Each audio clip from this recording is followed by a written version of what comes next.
Good morning, everyone, on Zoom, at Tushita in person. Welcome to this morning meditation. So we will start by meditating on bodhicitta a little bit to make this a Mahayana practice. Yesterday evening, Kabirji, who is now also teaching the graduated path to enlightenment, was reminding us that the importance of establishing a bodhicitta motivation at the beginning of the session. And Kabirji also reminded us that it's important to remember death and impermanence, that the fact that we might, at any moment, we might pass away, to give a sense of urgency. We need to practice the Dharma now.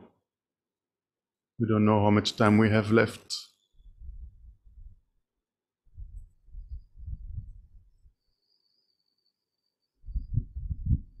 We can remember that since beginningless time, for countless past lives, we have been circling in cyclic existence, in the vicious prison of the mind, due to our self-grasping ignorance, our self-cherishing mind. Continuously, we are accumulating negative karma. Continuously, this karma propels us from life to life to life.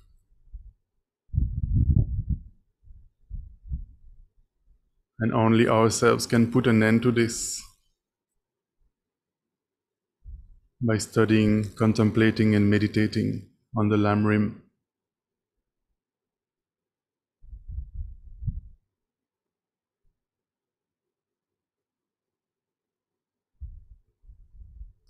We need to eliminate our afflictive obscurations as well as cognitive obscurations.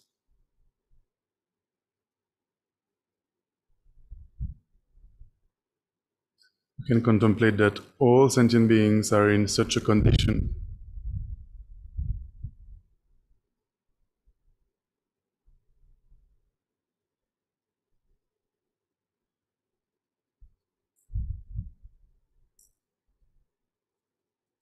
Taking rebirth again and again, going through all the different types of suffering because of karma and afflictions. May sentient beings be free from suffering and the causes of suffering. I myself will take responsibility to free sentient beings from suffering and its causes.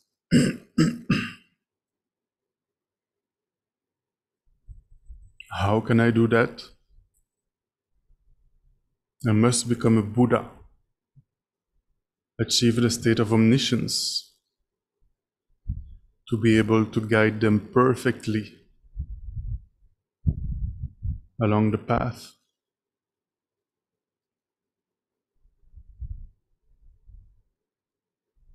I need perfect knowledge, perfect love, perfect power to be able to help them.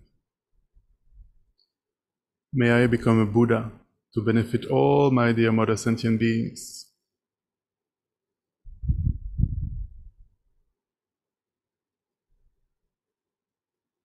With this motivation in mind, we will start with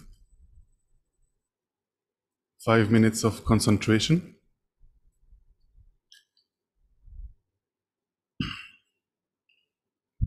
In order to meditate on the Lamrim, we'll try to make our mind a little bit more calm and focused.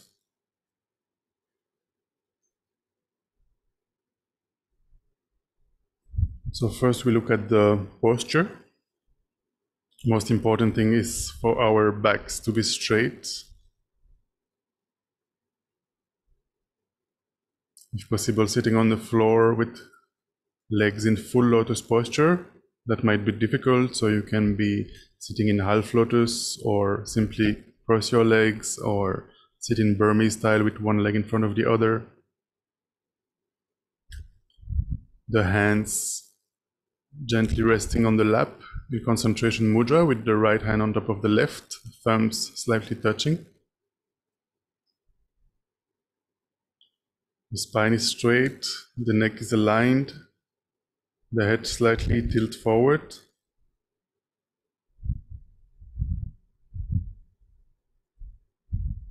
The shoulders are relaxed and even. The tongue behind the upper teeth, slightly touching the upper palate in order to reduce the production of saliva. And finally, the eyes should not be closed, should be slightly opened,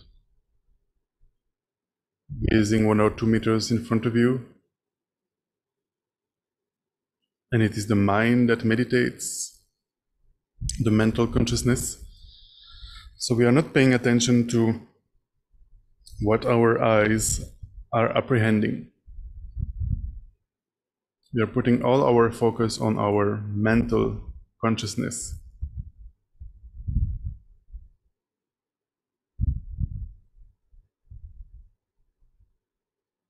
So as Kabirji was explaining the last few days,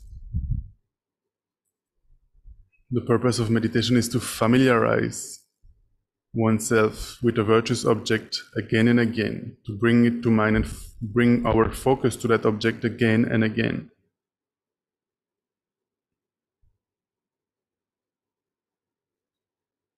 So we can take any object that we are familiar with to meditate on Shamatha, single-pointed meditation. If we don't have a familiar object, we can visualize a small drop of white light between our nose and our upper lip.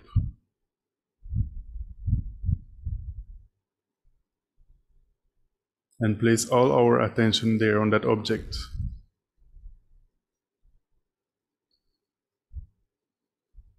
Again and again, bringing our attention there, all our focus there.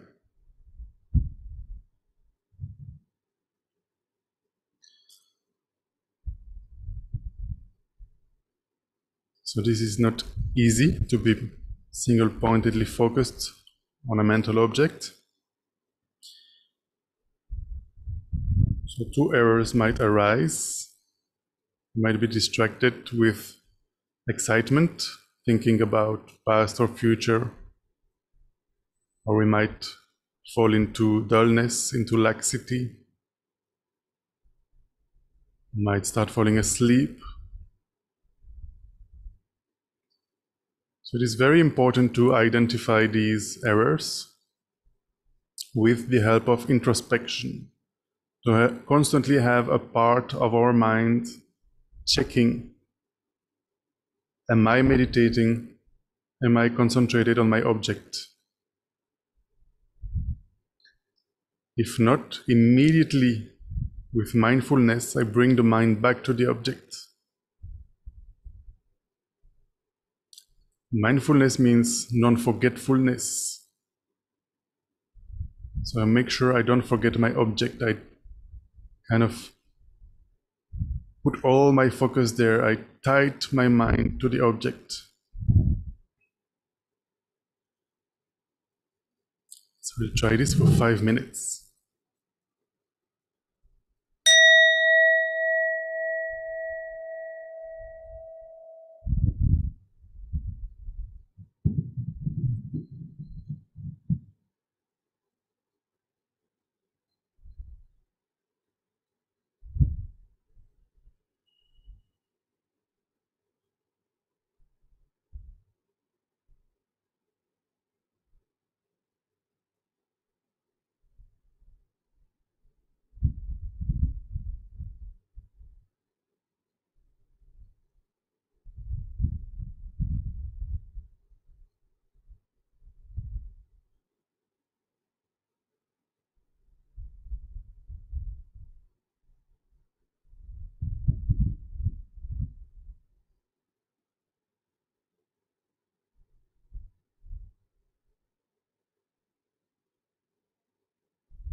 Gently,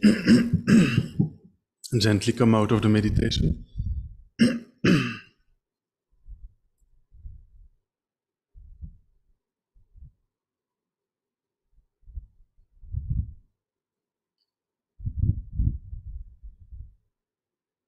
So last night, Kabirji was reminding us the advice of Lama Tsongkhapa, that in the beginning it is better to do small sessions. To do many small sessions is better than doing small amount of big sessions. The reason is that in the beginning we might be distracted a lot. So if we do long sessions, it might become a habit that will then be difficult to change. And the second reason is that when we finish our meditation, ideally we should still be wanting to meditate. If we do sessions that are too long, then the next time we see our cushion, we might feel sick, not wanting to meditate.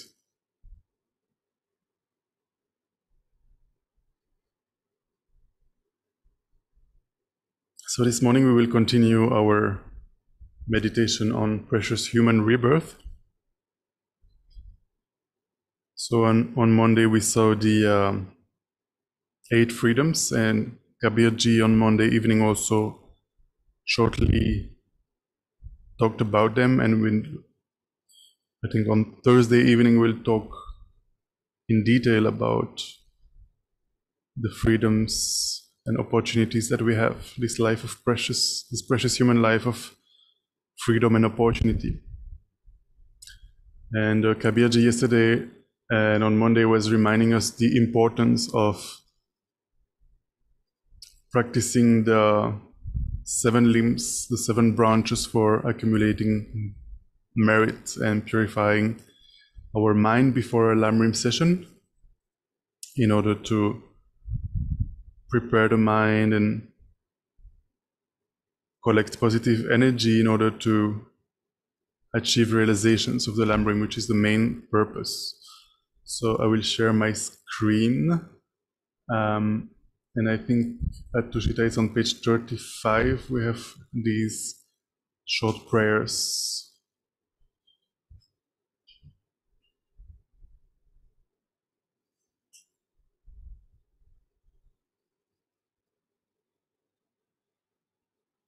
So we can reinforce the bodhicitta motivation that we generated at the beginning of the session.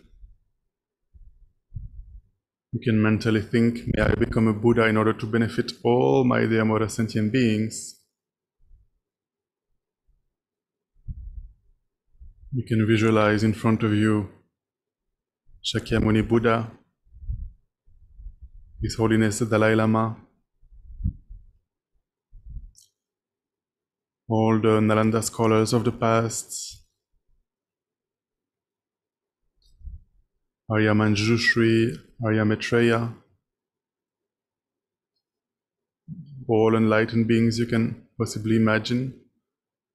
And you can imagine sitting next to you, on your right, your father, on your left, your mother,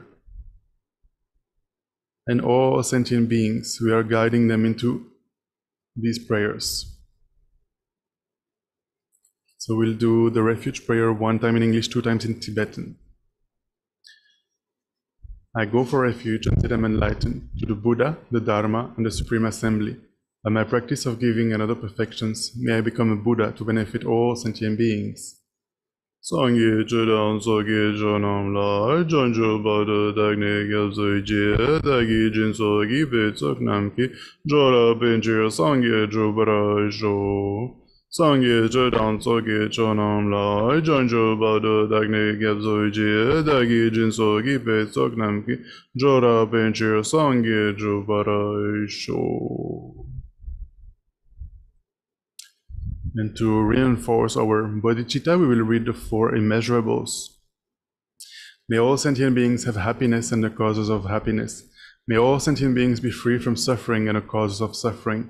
May all sentient beings be inseparable from the happiness that is free from suffering. May all sentient beings abide in equanimity, free from attachment for friends and hatred for enemies.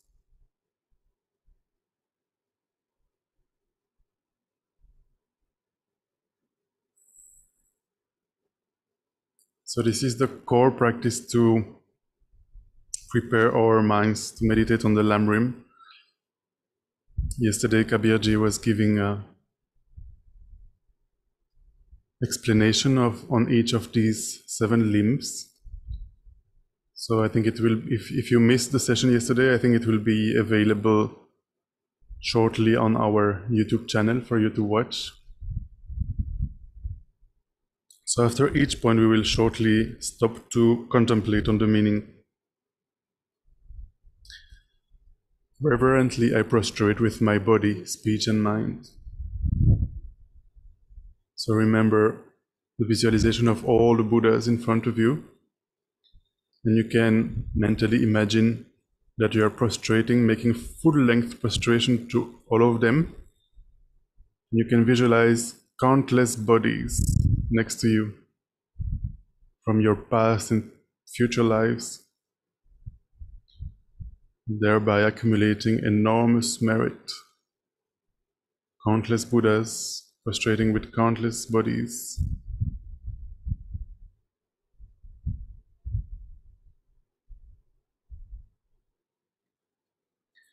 I present clouds of every type of offering, actual and imagined.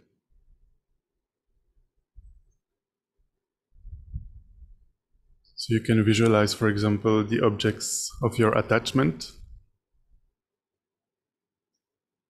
Any food that you like, for example. You can transform that into skies and mountains of offerings. And you offer that to each and every of the countless Buddhas in front of you. So your offerings become infinite. And the merit you accumulate enormous.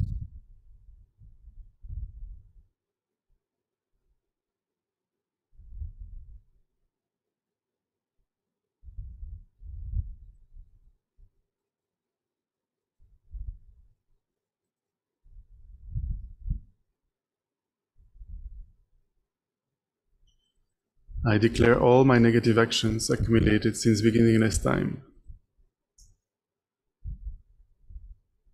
You can remember the 10 non-virtuous actions you have engaged in this life and imagined in previous lives.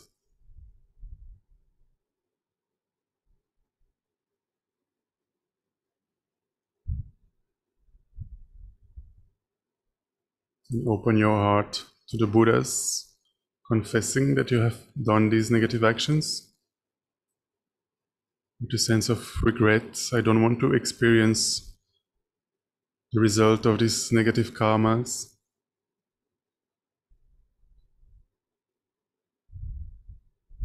And you can also make a promise to refrain from doing these actions again in the future, if you can.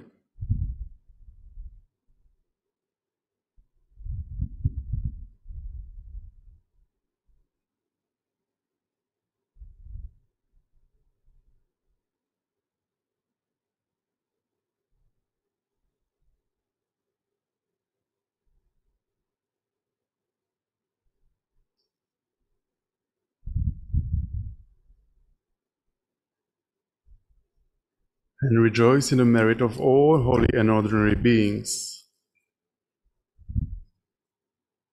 So we can think of all the merit that the Buddha accumulated. Can rejoice in all the holy activities of His Holiness the Dalai Lama and all your virtuous spiritual friends. Can rejoice in the activities of all the ordained Sangha, monks and nuns, studying, contemplating, meditating on the teachings, offering service, doing retreat.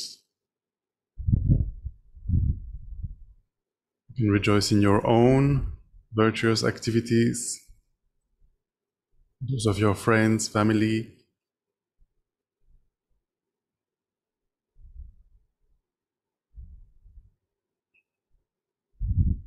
Please remain until the end of cyclic existence. So we are requesting our gurus not to pass into parinirvana. We can visualize that we offer them thrones with double vajras symbolizing indestructibility, and request them to live long.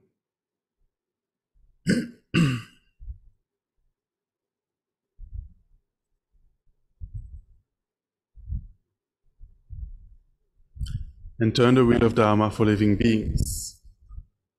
You can visualize that we offer Dharma chakras, Dharma wheels to our teachers, requesting them to expand the teachings, to guide us. We also request all the newly realized Buddhas, all the Buddhas who just achieved omniscience, not to remain silent, but to share their knowledge and guide us.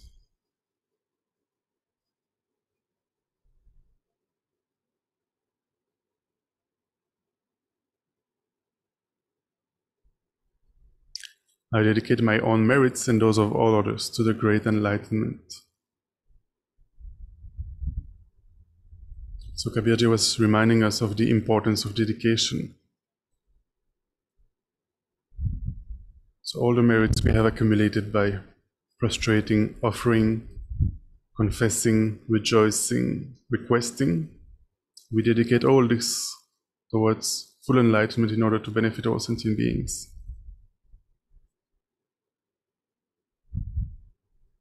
We'll do a very short mandala offering to accumulate more merit, so we can visualize that we offer the universe to all the Buddhas. This ground, anointed with perfume, strewn with flowers, adorned with Mount Meru, 4 continents, the sun and the moon, I imagine this as a Buddha field and offer it. May all living beings enjoy this pure land. Idam Guru Ratna Mandalakam Niryatayami. And in order to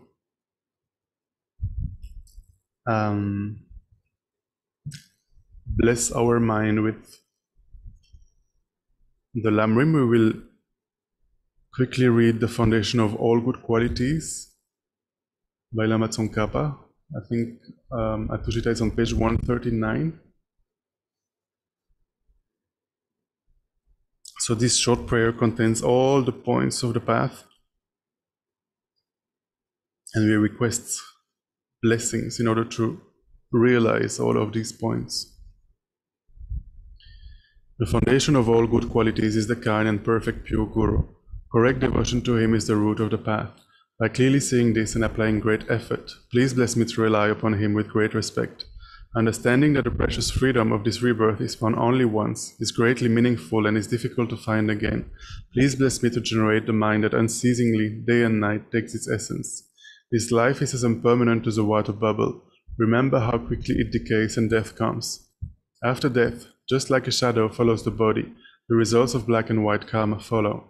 Finding firm and definite conviction in this, please bless me always to be careful, to abandon even the slightest negativities, and accomplish all virtuous deeds. Seeking samsaric pleasures is the door to all suffering.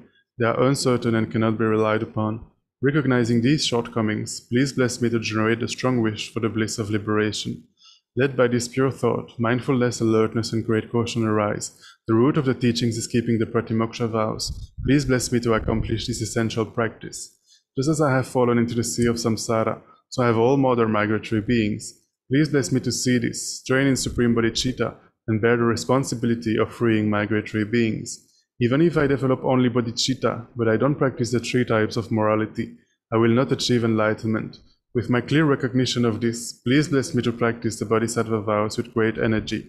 Once I have pacified distractions to wrong objects and correctly analyzed the meaning of reality, please bless me to generate quickly within my mind stream the unified path of calm abiding and special insight. Having become a pure vessel by training in the general path, please bless me to enter the holy gateway of the fortunate ones, the supreme Vajra vehicle. At that time, the basis of accomplishing the two attainments is keeping pure vows in Samaya. As I have become firmly convinced of this, please bless me to protect these vows and pledges like my life. Then, having realized the importance of the two stages, the essence of the Vajrayana, by practicing with great energy, never giving up the 4 sessions, please bless me to realize the teachings of the Holy Guru. Like that, may the Gurus who show the noble path and the spiritual friends who practice it have long lives. Please bless me to pacify completely all outer and inner hindrances. In all my lives, never separated from perfect Gurus, may I enjoy the magnificent Dharma. By completing the qualities of the stages and paths, may I quickly attain the state of Vajradhara.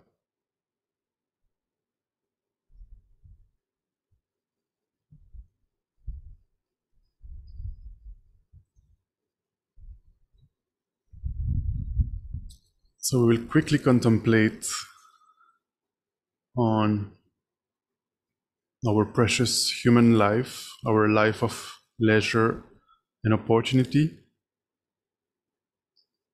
So on Monday we meditated on the 8 freedoms, and on Monday evening Kabirji briefly explained them, and we'll explain more about them on Thursday, tomorrow.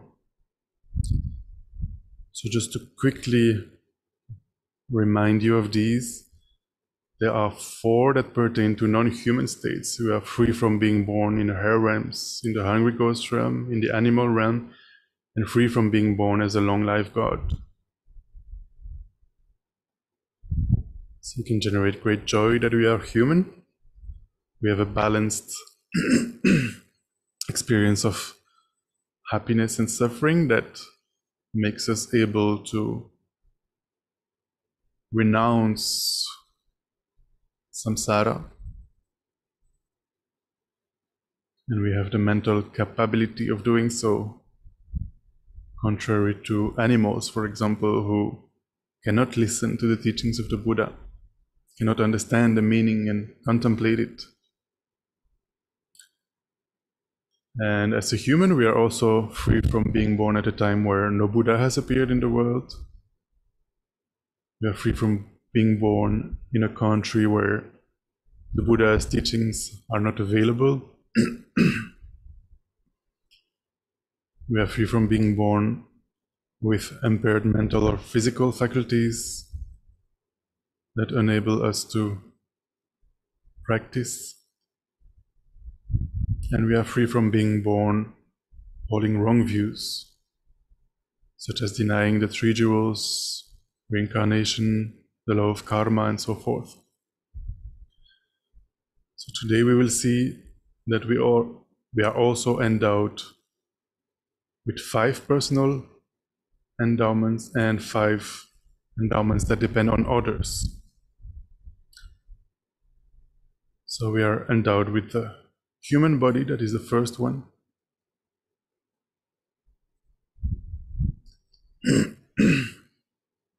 And we are born in a central region, that means a place in the world where the Dharma teachings are established.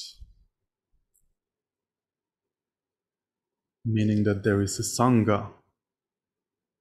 There are at least 4 fully ordained Sangha living, abiding in morality and preserving the teachings of the Buddha. I'm so fortunate to living in such a country.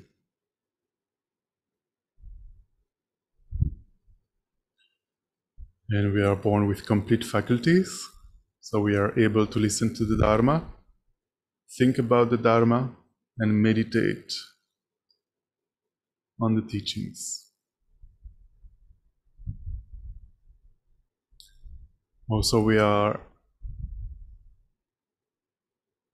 haven't committed any of the 5 heinous crimes that are extremely heavy negative actions that when we commit them, immediately after this life, we are propelled into the hell realms. So we didn't, in this life, kill one's father, we didn't kill one's mother, we didn't kill an arhat, we didn't draw blood from a Buddha, and we didn't create a schism in the Sangha. We didn't split the Sangha.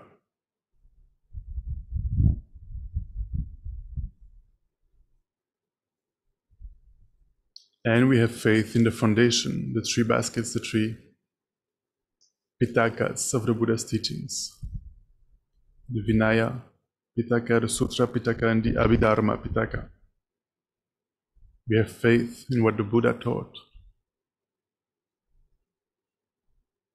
And then we have 5 endowments that depend on others, meaning that we are born at a time when a Buddha has appeared.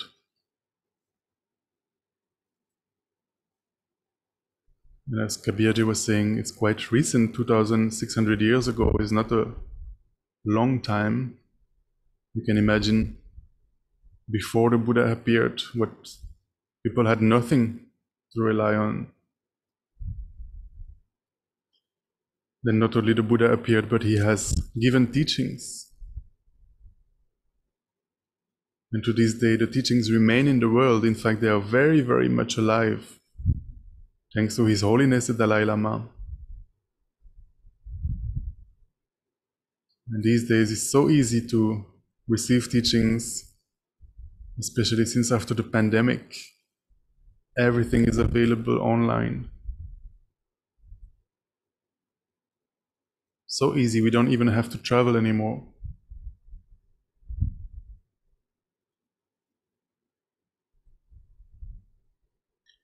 Then there are practitioners who follow the teachings. And there are people who have loving kindness for others. And so they are willing to take care and support Dharma practitioners.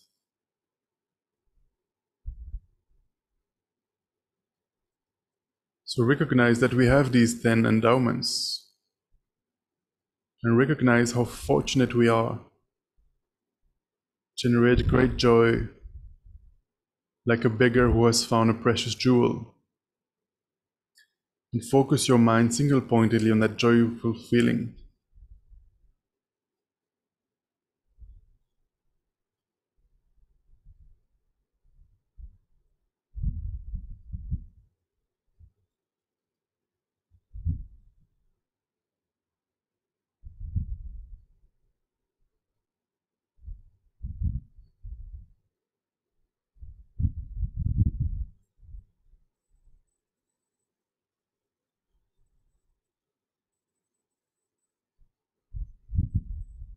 How lucky or how fortunate I have all these 8 freedoms and 10 endowments.